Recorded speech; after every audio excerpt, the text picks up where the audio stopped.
大家好，我是夏妈。今天又冷，然后又下雨，我给自己做了一个早中餐，蒸的米皮哈。这个米皮怎么做出来呢？就是我们早上蒸那个猪肠粉的用的这个肠粉专用粉，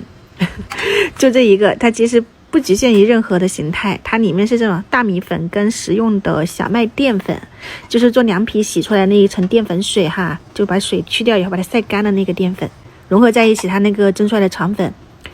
口感它很软，但它又劲道哈，就挺好吃的。你如果没有这种什么酱汁，就一点花生油或者是葱油，淋上豉油就是生抽这样子。比例的话呢，就是你家里面的任何一个勺子都可以，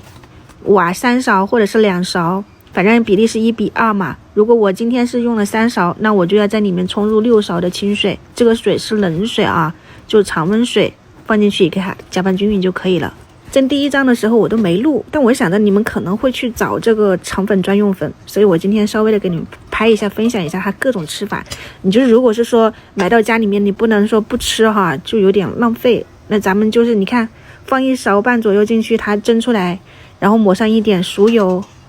撑开，就是一张米皮，就大米粉做的嘛，它只是加了少量的淀粉，让它口感更劲道。你想一下，就蒸厚蒸薄，你看自己喜欢。我蒸2张的话呢，第一张就是1勺，第2张1勺半，第3张的话呢，你可以蒸个2到3勺左右，蒸厚一点，厚有厚的吃法，薄有薄的美味。你看看这个多好看，对不对？那蒸肠粉就更加不用说了，你把那个米浆搅拌好以后就上锅，淋上一点蛋液啊、肉末啊、青菜，多美味。现在大街小巷，其实我们湖南这边的早餐店也慢慢都会有很多这种肠粉，就证明大家还是都挺喜欢吃这个口感的。你如果是说想要在家里面尝试一下，那你就备一点。你如果不想要觉得麻烦，那你出去吃啊，或者是说去菜市场拎一圈回来，如果有你就买一点，这都没有任何关系的。也有很多朋友自己去泡米，但那个米的话呢，一定是要陈米，不能用新米，新米做不出来这个口感的。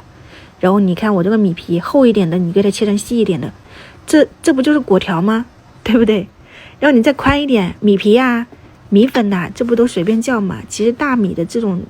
各种成品都完全都相似，肠粉吃着也是很好吃的。像早餐你像这样子蒸出来卷起来，不就是猪肠粉嘛，一条一条的，参考一下哈。然后这个是我的早中餐，反正这一大碗所有的汤我都已经倒进来了，我还加了一点糖。晚上再见，拜拜。